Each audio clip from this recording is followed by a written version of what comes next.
샬롬. 살아있는 갈대 2권 두 번째.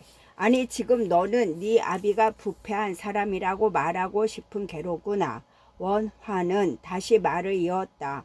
그 부패는 아버님 때부터 훨씬 이전에 시작된 것입니다.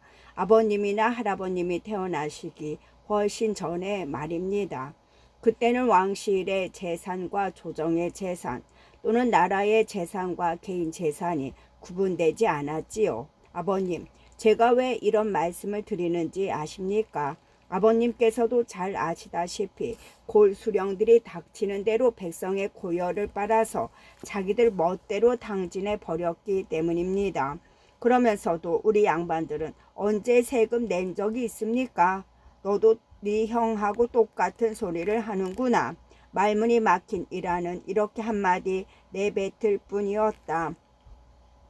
큰아들 이야기가 나오자 부자 사이에는 한참 동안 침묵이 흘렀다. 요즘 이 집안에서 큰아들 문제는 슬픔의 뿌리였다. 큰아들은 종적이 묘연했다. 일본인들이 침입해 왔을 때 수많은 젊은이들이 그랬던 것처럼 혹시 그들에게 살해된 것은 아닐까.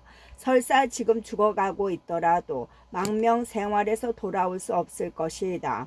침략자들은 자신들에게 반대하는 사람들의 이름을 낱낱이 알고 있었기 때문이다. 청나라와 전쟁을 하면서 조선을 통로로 삼겠다는 명분으로 일본군이 조선 땅에 들어왔고, 일본이 승리하자 러시아도 일본의 조선 점령을 방관할 수 없다며 경제적으로 군대를 파견했다.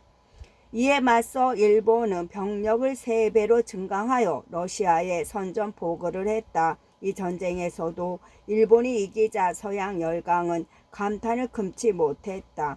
특히 미국인들은 거인 러시아에 과감하게 대적한 용맹스러운 소국 일본에 대해 칭찬을 아끼지 않았다.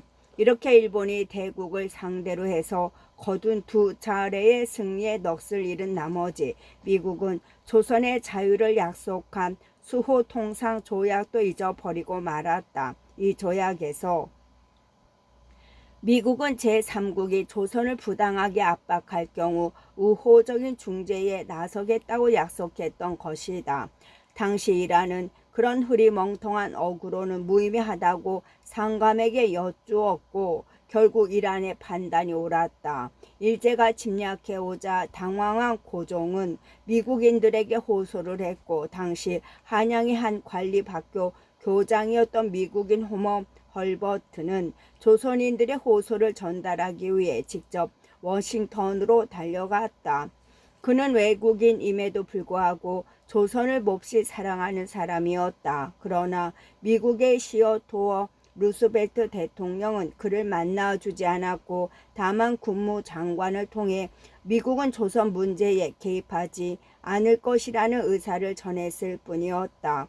그리고 시어도어 루스벨트 대통령은 후에 조선은 완전히 일본의 소유다라고 선언하기까지 했다. 그러나 조미 조약에는 조선이 독립을 유지해야 한다고 엄연히 명시되어 있었다. 그러나 애석하게도 조선은 힘이 없었고, 일본은 끝내 그 조약을 무시하고 조선의 합병을 공식 선포했다. 그리고 조선을 통치하러 온 일본 총독은 그 조약 문서를 발기발기 찢어 버렸던 것이다. 그러면서도 총독은 일본은 문명국이요라고 말하며 그 증거를 보여주겠다는 듯이 왕과 왕세자의 목을 베지는 않았다. 그 대신 그들에게 연금을 주면서 궁궐에서 계속 살도록 했다. 회상에 잠겨있던 이란은 아직 대답하지 못한 아들의 질문을 다시 떠올리며 조금은 놀라는 투로 말했다. 그렇지 않아도 이제 외놈 서무서원들이 집으로 찾아왔단다. 세금을 내라고 말이다. 어때? 이제 분이 풀리니? 젊은 아들의 얼굴에 근심이 서렸다. 돈이 없으셨을 텐데요. 그래, 요즘 내게 돈이 있을 덕이 있나? 이란이 나아지게 대답했다. 그래서 어떻게 하셨어요? 마을 북쪽에 있는 판문서를 주었단다. 연화원의 표정이 심각해졌다. 땅이든 돈이든 세금이야 내야지요. 그렇게 거두어질 세금이 잘 쓰이고 있다는 것을 인정해야 할 것입니다. 아버님께서는 요사이 문밖 출입이 없으셔서 잘 모르시겠지만 도예지의 도로가 아주 좋아졌습니다. 비가 와도 진흙탕에 빠질 염려도 없고 지방에서도 마을과 마을을 이어주는 신장로 공사가 한창입니다. 길 양쪽에는 가로수가 심어지고 말입니다. 이란이 대답했다. 나는 바깥을 나돌아다닐 생각이 없어. 그러니 도로를 닦는 비용을 낼 이유가 없지. 거듭 말하지만 요즘 내게는 한 푼도 없어. 아무튼 돈 가치가 더 오를 거예요. 화폐 개혁까지 하면. 연화원이 열을 올렸다. 이라는 차갑게 말했다. 무슨 개혁? 무슨 개혁? 개혁? 제발 이 아비에게는 그놈의 개혁 소리는 그만해라. 요즘 외놈들은 우리 백성들한테서 땅을 도둑질하고 있어. 그놈들의 앞지 아래서 숨을 죽이며 지내느니 나는 진흙탕길, 세금 착복 등 차라리 구악을 택하겠다. 꼭 도둑질에 가는 것은 아니잖아요. 연화원이 항변했다. 강압에 의해 내 땅을 내놓게 되었으니 그것이 도둑질이 아니고 무엇이란 말이냐. 돈을 좀 빌리시지 그랬어요. 연화원이 말을 돌렸다. 이란이 머리를 저으며 말했다. 아니야. 그런 함정에 빠져서는 안 되지. 너도 우리 백성들이 어떻게 하는지 잘 알고 있겠지. 사람들은 늘 돈을 꾸려고 들어. 당장 필요하지 않아도 누가 구워주겠다고만 하면 얼씨구나 좋다고 덤벼들지. 어떻게 갚을지 생각도 않고 말이다. 그러다가 결국은 땅을 빼앗기고 말지. 연화원이 따지고 들었다. 양반들이 땅을 부리던 오랜 수법이 바로 그런 거 아니었습니까? 우리 선조들께서도 아마 그런 식으로 땅을 불리셨겠지요. 아버님께서도 부정하실 수 없을 겁니다. 그렇지 않고서야 어떻게 그리 많은 전답을 자손들에게 물려줄 수 있었겠습니까? 아들의 말은 정곡을 찌른 것이었다. 말문이 막힌 이라는 버럭 화를 냈다. 아무튼 우리 조상은 뼈대 있는 고상한 양반이란다. 저 외놈들하고는 다르지. 제발 그만하세요. 연화는 이렇게 외치더니 좌우를 살피고 몸을 앞으로 내밀며 말했다. 아버님께서는 저를 반역자로 여기시는데 저는 결코 반역자가 아닙니다. 우리는 제 친구들과 저는 지금의 지배자들이 조선에 필요한 개혁을 다 마치고 나면 언제고 이 나라를 꼭 다시 찾을 겁니다. 지금은 그들을 이용해야지요. 그들을 통해 근대 국가를 운영하는 방법을 배우고 나서. 부자가 아무 말 없이 서로의 눈을 노려보고 있는데 순이가 김이 무럭무럭 나는 밥 2그릇을 쟁반에 받쳐들고 방으로 들어와 그것을 두 사람 사이에 있는 상위에 내려놓았다. 아버님께 말씀드렸니? 그녀가 연화에게 물었다. 아니요. 딴 얘기를 하던 참이었어요. 딴 얘기라니 무슨 얘기 말이냐. 그녀는 다시 묻고 몸을 일으키며 행주 치마에 손을 문질렀다. 그리고 남편에게 말했다. 연환이가 장가를 들겠대요. 글쎄 우리 아들이 드디어 장가를 가겠다는군요. 순이는 이 즈음에 결혼 풍조가 늘 불만이었다. 일제는 조선인들의 인습적인 조혼을 금지시키며 더 성숙한 후에 혼인할 것을 명령했다. 조혼을 하면 유약한 자녀가 생긴다는 것이었다. 연환이 고집스럽게 혼인을 늦춰온 것은 그 주장을 받아들였기 때문이다. 아들이 혼인을 천천히 하겠다는 생각을 처음 밝혔을 때 순이는 목정을 높였다. 그게 무슨 소리냐? 아니 그럼 우리는 손자도 보지 말라는 거냐? 이 어미가 집안 살림을 하는 걸 도와줄 며느리도 보지 말라는 거냐고. 그리고 너도 그렇지. 네가 늙으면 누가 너를 돌봐준다더냐. 연화는 늘 그랬듯이 자물성 있게 대답했다. 어머니, 제가 나이 더 든 다음에 장가가서 아이를 낳으면 어머니도 더 튼튼하고 똑똑한 손자를 보시게 될 거예요.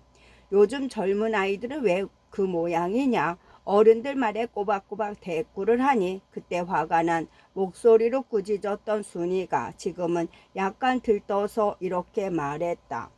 얘가 벌써 드디어 장가를 들겠다는군요. 그러더니 이내 푸념을 늘어놓았다. 하지만 원 이런 노총각을 누가 받아줄는지 벌써 20하고도 9이 아니냐. 네가 고집을 부르지 않았으면 어미는 벌써 10년 전에 손자를 보았을 거야. 아니 지금쯤은 증손자 볼 생각을 하고 있을걸. 부자는 아무 말 없이 눈길만 교환했다. 남자끼리니까 서로를 이해한다는 눈치였다. 여자들은 왜 자꾸 아이 낳을 생각만 할까? 순이까지도 그것만이 여자들의 유일한 창조적 역할이란 말인가. 순이가 방석을 끌어당겨 앉으며 말했다. 자, 어서 아버지하고 아침을 들거라. 그동안 이 어미가 이야기를 하마. 그런데 누구를 며느리로 들이지. 내 생각에는 연환이 젓가락을 들었다가 다시 놓았다. 어머님께서 신경 쓰지 않으셔도 돼요. 제 아내감은 제가 벌써 골라두었어요. 순이가 어처구니 없다는 듯이 외쳤다. 아니 네가 부모를 제쳐두고 감히. 연환이 쾌활하게 대답했다. 어머님, 저라고 색시감 하나 고르지 못하란 법 있나요? 어머니께서도 보시면 마음에 드실 겁니다. 그 저자도 학교 선생이에요. 순이가 잘라 말했다. 나는 그런 여자 좋아하지 않아. 학교 선생, 내가 원하는 며느리감은 집안일을 거들 얌전한 교수야. 둘 다 직장 때문에 도시 생활을 해야 할 텐데 어쩌면 내가 손주를 돌볼 수 없잖니. 그러면 내가 손주를 돌볼 수 없잖니. 연환이 웃으며 말했다. 성미도 급하시긴. 아직 제가 장가 든 것도 아닌데 그리고 제 청혼을 거절할지도 몰라요. 아직 이야기를 꺼내지 않았거든요. 이 말에 순이는 더욱 화가 나서 소리를 버럭 질렀다. 아니 뭐라고? 내 아들을 감히. 그래 어디에 사는 저자냐. 이름은 뭐고 내가 한번 만나봐야겠구나. 경성에서 살아요. 성은 최씨. 이름은 순이는 도중에 말을 잘랐다. 됐다. 이름까지는 필요 없다. 며느리가 되려면 아직 멀었으니. 연환이 어머니한테 졌다는 듯이 웃음을 머금으며 다시 젓가락을 집어들었다. 그는 서둘지 않으면 학교에 늦겠다며 김치에다 밥을 부지런히 먹어치우고는 부모에게 작별 인사를 했다. 그는 빠른 걸음으로 시골길을 따라 유쾌하게 경성으로 향했다. 어수선한 세태에도 불구하고 마음이 홀가분했다. 아내감을 자신이 골라놓았다고 솔직히 다 털어놓았으니 이제 큰 짐을 벗어 던진 듯한 기분이었다. 사실 이렇게 부모에게 말씀드리기 전까지는 제 아무리 연환이라 할지라도 인습을 깨고 편한 마음으로 인덕에게 접근하기가 어려웠다. 그는 인덕과 전부터 단둘이 만난 것은 아니었다. 교사들 모임에서 이야기를 나누다 그녀가 기독교 집안 사람임을 알았고 그 후 일요일날 몇 차례 경성 시내에 있는 예배당으로 찾아갔었다. 좌석은 남녀가 따로 배치되어 있었다. 그러나 최씨 때 여인네들이 늘 앞에서부터 두 번째 줄에 앉는다는 사실을 발견한 그는 일찌감치 가서 될 수 있는 대로 인덕 가까이에 자리를 잡으려 애썼다. 그래봤자 연환의 눈에 보이는 것은 대개 그녀의 보드러운 목덜미와 검은 댕기뿐이었다. 그러나 인덕이 찬송가를 부를 때면 가끔 그녀의 옆모습, 작고 옷도 깡고 열렸다 닫혔다 하는 귀여운 입술, 눈처럼 희고 둥근 턱을 볼 수 있었다.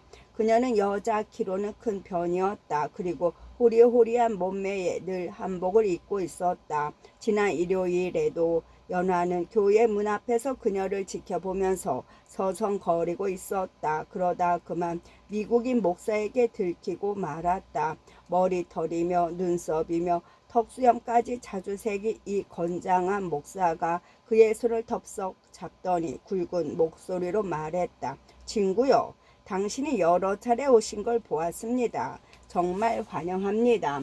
예수님에 대해 알고 싶습니까? 연화는 당황하여 대답도 못하고 그저 웃고 있을 수밖에 없었다. 그때 마침 문 밖으로 나오던 인덕이 사태를 알아차리고 그들에게 다가와서 연화를 목사에게 소개했다.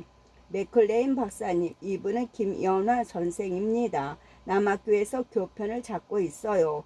목사가 다시 굵은 목소리로 물었다. 신자가 되고 싶답니까? 인덕은 미소를 지으면서 대답했다. 제가 알아보지요. 그녀는 생기는 새카만 눈으로 연환의 눈을 쳐다보았다. 목사도 좋아요, 좋습니다 하며 흐뭇하다는 듯이 대꾸했다.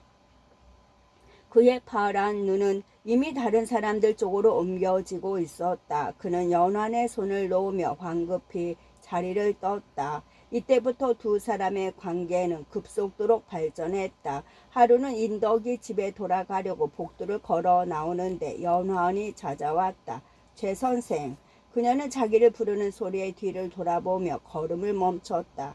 저한테는 전도를 안 하시렵니까? 연환이 장난스럽게 물으며 그녀의 환한 얼굴을 마주 보았다. 선생님, 정말 교인이 되고 싶으세요? 인덕의 질문에 연환은 이렇게 반문했다. 제 선생 생각에 제가 교인이 되면 사람이 좀 나아질 것 같습니까? 연환의 말을 그녀가 능청스럽게 받았다. 글쎄요, 지금은 어느 정도 좋으신 분인지 그것부터 알아야 할 것 같군요. 연하는 인덕의 그 솔직함과 유머를 좋아했다. 두 사람은 함께 걸으면서 서로의 사고가 다 신식이라고 느꼈다. 남녀 간의 정통적 장벽은 결코 무너뜨리기 쉬운 것이 아니었다. 연화는 인덕의 하얀 살결, 윤기 나는 검은 머리카락, 예쁘장한 머리 옆에 달린 사랑스러운 작은 귀, 자기와 발맞추어 우아하게 움직이는 나긋나긋한 몸매, 향긋한 재치, 달콤한 숨결, 이 모든 것에 정신이 아찔해서 그녀를 한 여인으로서 의식하고 있었다. 그녀의 모든 것이 아주 포근하고 강렬하게 여성을 느끼도록 했던 것이다. 두 남녀는 어느 빈 교실 문 앞에서 문득 걸음을 멈추고 교실 안으로 들어가 뒤편에 자리 잡았다. 누가 제의한 것도 아니고 그저 충동적으로 이루어진 일이었다.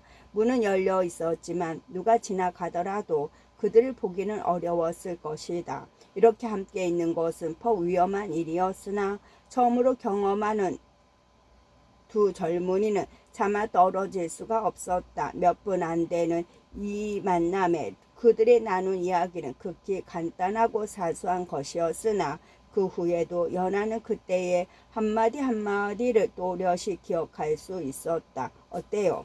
여학생들 가르치기가 재미있습니까? 연하는 묻는 그 순간에 아차 어리석은 질문을 했구나 하는 생각이 들었다. 여선생이 여학생을 안 가르치면 누구를 가르친단 말인가? 저는 아이들 가르치는 것을 좋아해요. 그녀가 대답했다. 저하고 똑같군요.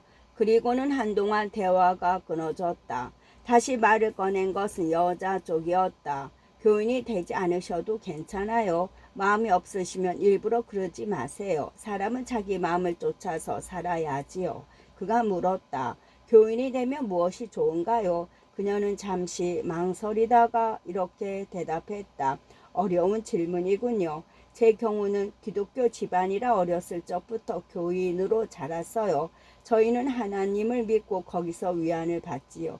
교회에 가서 같은 교인들끼리 교류하고요. 교회에 대해 좀 설명해 주시겠습니까? 글쎄요. 몇 분 동안에 설명하기는 어렵겠죠. 김 선생은 신약 성경을 읽어보셨어요? 아닙니다. 기독교에 대해서는 전혀 아는 바가 없어요. 제가 아는 것은 단지 기독교가 외래 종교라는 사실뿐입니다. 하느님 이야기는 결코 외래적인 것이라 할 수 없어요. 내일 제가 보는 신학 성서를 선생님 학교로 보내드릴 테니 한번 읽어보세요. 도로는 읽어보신 후로 미루고요. 자, 이제 그만 일어서시죠. 그녀가 먼저 일어서서 연환도 따라서 일어설 수밖에 없었다. 아쉽지만 두 사람은 학교 앞에서 헤어졌다. 그는 꿈에 취한 사람처럼 어스렁어스렁 걷기 시작했다. 그러나 마음은 그녀를 다시 만날 기대에 부풀어 있었다. 이튿날 그의 책상 위에는 웬 소포가 배달되어 있었다. 인덕이 보낸 신앙 성서였다. 소포 속엔 아무런 편지도 들어있지 않았다. 그는 바로 그날 저녁부터 읽기 시작했는데 이제는 거의 끝나가는 중이었다. 그는 성문을 들어서면서 그래 하룻밤만 더 참자 하고 스스로를 다 일렀다. 그리고 오늘 밤 다 읽고 나서 내일은 꼭 그녀를 찾아가야지 하고 속으로 다짐했다. 아들을 떠나 보낸 후 순이는 방으로 들어와 일한에게 말했다. 당신이 한번 경성을 다녀오셔야 될 것 같군요. 아무래도 당신이 직접 그 제시 때 집안을 살펴보셔야 되지 않겠어요? 어디에 살며 집은 어떤 모양이고 이웃들 평판은 어떠하며 공간은 어디인지 한번 알아보셔야지요. 그리고 제시는 북인이라고 알고 있는데 우리 남인이 북인을 며느리로 받아들여도 좋을는지요. 순이가 방으로 들어오기 전 이라는 아들이 한 말 때문에 몹시 심란했다. 그 온순한 아들이 자기 아버지 세대의 퍼부은 비난이 계속 머릿속에서 사라지지 않았다. 그는 어떻게든 그러한 과오를 바로잡을 일을 해야겠다는 생각이 간절했다. 이란이 아내에게 말했다. 당신 말대로 꼭 경성에 가서 그 집을 한번 알아보고 오겠소. 이웃 사람들 말도 들어보고 그리고 이제는 북인이니 남인이니 따질 때가 아니오. 북이건 남이건 우리 모두 같은 피를 나눈 조선인이라는 사실을 잊지 맙시다. 순이는 본래 한번 주장을 세우면 끝내 관철하고야만 성격이었다. 이라는 아내의 바가지를 핑계 삼아 그로부터 사흘 후 정말 오래간만에 경성 나들이에 나섰다. 연환이 말한 대로였다. 깨끗이 새로 단장한 도로도 그렇고 변한 것이 한두 가지가 아니었다. 경성 도처에 일본 상인들이 점포를 열어 물건을 팔고 있었다. 사실 그는 경성뿐만 아니라 도시와 시골을 막론하고 전국 방방 곳곳이 다 그러하다는 것을 이미 듣고 있었다. 그러나 이란이 문득 깨달은 것은 같은 경성이라 할지라도 일본인들이 사는 곳이 가장 번화하며 그곳은 단순한 주택가가 아니라 도심 속에 도심으로 발전해 있다는 사실이었다. 그리고 지나가는 행인들에게 물어보니 옛날 일본 영사관이 지금은 통감 관저가 되었다는 것이었다. 통감 관저 옆을 지나가면서 그 안을 들여다보니 정원도 확장되고 미화 작업에 꽤나 공을 들인 듯 했으나 일본 경병이 엄중히 경계하고 있는 모습이 눈에 거슬렸다. 그가 통감 관저 앞에서 서성거리자 경비병들이 호통을 쳤다. 영감 빨리 지나가시오. 이 앞에서 멈춰서는 것은 금지되어 있소. 그는 발길을 재촉했다. 새로 지은 이 관저 맞은편 얕은 언덕바지로 못 보던 건물들이 들어서 있었다. 그는 여기서 또다시 걸음을 멈추고 경비병에게 물었다. 이 새 건물들은 뭐요? 경비병이 대답했다. 여기는 통감 대려우치 백작의 관청이요. 통감분도 모르는 것을 보니 영감은 아주 시골뜨기군 그래.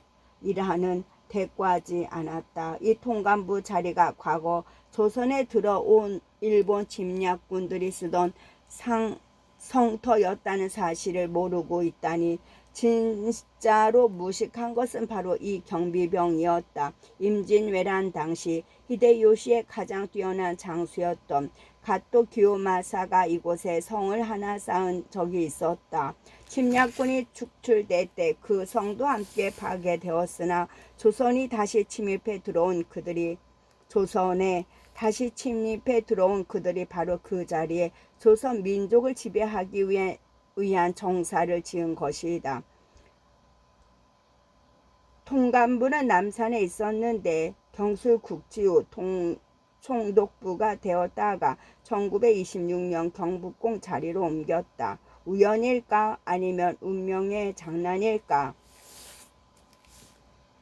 어떻게 그렇게 볼 것이 없으셨어요? 그가 돌아왔을 때 순이가 물었다. 그녀의 눈은 분노의 빛을 발했다. 경성에 가서 몇 시간을 보내고 오신 분 말씀이 아니 그래 겨우 그 저자 집도 다른 집들과 비슷하다는 거예요.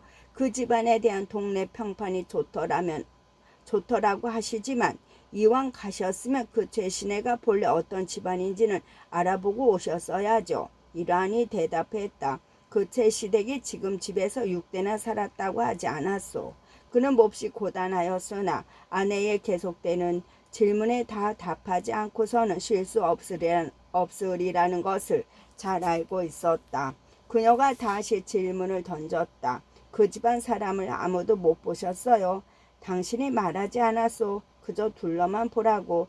문 안을 들여다볼 수는 있잖아요. 들여다보았지. 하인 두 사람이 보이고 웬 젊은 여자가 꽃밭을 돌보고 있더군. 순이가 열띤 목소리로 외쳤다. 그 젊은 처자가 아이였겠군요. 그랬을지 모르지. 그가 고개를 끄덕였다. 예쁩니까? 그가 안타깝다는 듯이 말했다. 아니, 그렇게 물으면 내가 어떻게 대답해야 하오? 만약 내가 예쁘다고 대답하면 당신은 내 눈이 잘못되었다고 투정할 것이고, 예쁘지 않다고 대답하면 도대체 자식 며느리감을 어떻게 보았느냐고 따질 거 아니오. 그저 쾌활하고 건강해 보이더라고만 말해 두겠소. 얼굴이 둥근 편인가요? 긴 편인가요? 대답하기가 어렵구려. 글쎄, 이목구비가 잘 정돈된 얼굴이라고나 할까. 아휴, 그저 이목구비만 제대로 달리면 며느리 자격이 있다는 듯한 말투군요. 순이는 한숨을 쉬면서 두털댔다. 피곤과 짜증이 겹친 이라는 투정 섞인 끈질긴 질문에 그만 너털 웃음을 터뜨렸다. 순이는 남편의 갑작스러운 웃음에 깜짝 놀랐다. 경성에서 약주라도 한잔 하신 게로군요. 그녀가 캐물었다. 그는 웃음 끝에 나오는 눈물을 닦아내면서 대답했다. 아니요. 당신 질문이 하도 우스워서 그러는 거요. 저를 비웃으시는 거예요. 도대체 여자들이란. 그러니 남자들이 어찌 조소하지 않을 수 있겠소. 아마 영원히 조소해도 모자랄 거요. 순이는 다시 한숨을 쉬면서 말했다. 한평생을 당신과 살았는데 그래도 저는 당신을 이해하지 못하겠어요. 그녀는 남편을 빤히 쳐다보았다. 마치 남편의 가치를 가늠해 보는 듯한 표정이었다. 그리고는 그녀가 웃기 시작했다. 당신은 왜 웃소? 그가 놀란 눈초리로 물었다. 당신 모습을 보고 웃어요. 왜? 저라고 웃지 말란 법이라도 있나요? 천만에 마음껏 웃어보구려. 당신이라고 왜 웃지 못하겠소? 한바탕 웃음을 터뜨렸는데도 이라는 왠지 마음이 개운치가 못했다. 그는 책을 집어들었다. 그것은 아내한테 이제 그만 나가 보라는 뜻이었다. 순이는 늘 그러하듯이 남편의 뜻에 묵묵히 순종했다. 그러면서도 그녀의 눈가에는 여전히 짓궂은 웃음기가 어려 있었다. 초봄도 지나고 이제는 봄이 한창이었다. 매화꽃이 떨어지고 빈 벚나무, 배나무, 사과나무, 석류나무가 연이어 꽃을 피웠다. 그리고 연환의 사랑도 봄의 꿈속에서 무르익어갔다. 이제 그는 인덕을 만나도 우연을 가장하지 않았고 그녀도 수줍어하지 않았다. 다른 사람들이 옆에 있으면 눈길만 주고받았으나 단둘이 있을 때면 흉금을 털어놓고 이야기를 나누었다. 이제 그들 사이에는 달콤한 사랑의 미로 따위는 필요 없었다. 두 사람 다 한 가지 문제에만 골똘했는데 그것은 바로 두 사람의 결혼이었다. 서양에서는 남자가 여자에게 정혼하는 것이 관습이라고 연화는 들었다. 하지만 그런 서양식은 그에게나 그녀에게나 너무 어색했다. 적어도 연화는 그렇게 생각했다. 너무 노골적으로 덤벼들다가는 얌전한 인덕의 기분을 상하게 하지 않을까 하는 걱정도 있었다. 그의 머릿속은 밤이나 낮이나 늘 무슨 말로 그녀에게 사랑을 표시할 수 있을까 하는 생각으로 꽉 차 있었다. 신식은 너무 쑥스럽고 구식은 또 너무 공개적이라 달갑지 않았다. 중매쟁이들은 대개 거칠고 무식한 노인이었다. 그렇다고 부모를 내세워 자신의 집안에 정원하기도 마땅치 않았다. 까다로운 어머니, 격식만 따지는 아버지는 이미 9세대의 인물이었다. 그리고 교인인 인덕은 기독교식 예식을 고집할지도 모른다. 이쯤의 세대에서는 기독교 신자와 결혼한다는 것 자체가 상당한 위험을 무릅쓴 모험이었다. 일본 관허는 외교 선교사나 기독교를 좋아하지 않았다. 선교사들이 조선인들에게 동정적일 뿐 아니라 기독교 자체가 혁명성을 띠고 있다는 것이 그들의 판단이었다. 어느 날 그녀에게 청혼할 한 가지 묘안이 그의 머릿속에 불현듯 떠올랐다. 그날도 일요일 오후였는데 양력으로 6월 초하루였다. 그날 그들은 약속대로 시내의 한 공원에서 만나 수양버들이 축 늘어진 조그만 연못가를 걷고 있었다. 그는 코트를 벗어 벤치 위에 깔고 그녀를 앉게 했다. 그리고 수련 사이를 잽싸게 오가는 금붕어를 함께 구경하고 있었다. 지금이 바로 기회야. 이렇게 판단한 연화는 그녀의 손목을 덥석 잡아볼까 어쩔까 망설이면서 간신히 말을 꺼냈다. 인덕씨, 한 가지 정이 있는데 뭔데요? 그녀가 고개도 돌리지 않고 물었다. 연못 저편 버드나무 그늘 아래에는 이름 모를 꽃이 피어있고 연화는 그 붉은 꽃잎이 물 위에 떨어지는 것을 보고 있었다. 금붕어들이 그 꽃잎을 물려고 뛰어올랐다가는 다시 달아나곤 했는데 그는 두 뺨이 화끈 달아오르는 것을 느끼면서 어렵사리 입을 열었다. 우리 사주쟁이한테 한번 가봅시다. 기어들어가는 듯한 목소리였다. 그래서 자신의 목소리가 혹시 연못 저쪽 끝에 있는 작은 폭포의 낙수 소리에 잦아들지는 않을까 걱정될 정도였다. 그러나 인덕은 알아들은 모양이었다.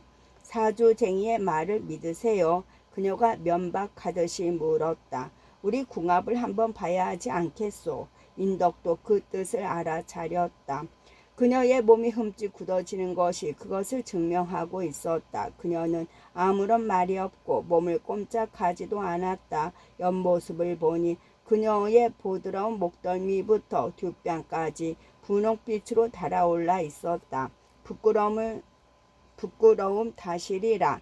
평소에는 그렇게도 침착하고 야무지고 자신감 있는 그녀였지만 연환의 이 갑작스런 제의 앞에서는 아무래도 부끄러움이 솟구쳤던 모양이다. 그녀가 수줍어하는 모습을 보자 연환은 자신의 스스럼이 가셔지는 듯했다. 그는 벌떡 일어나 자, 지금 갑시다. 끝.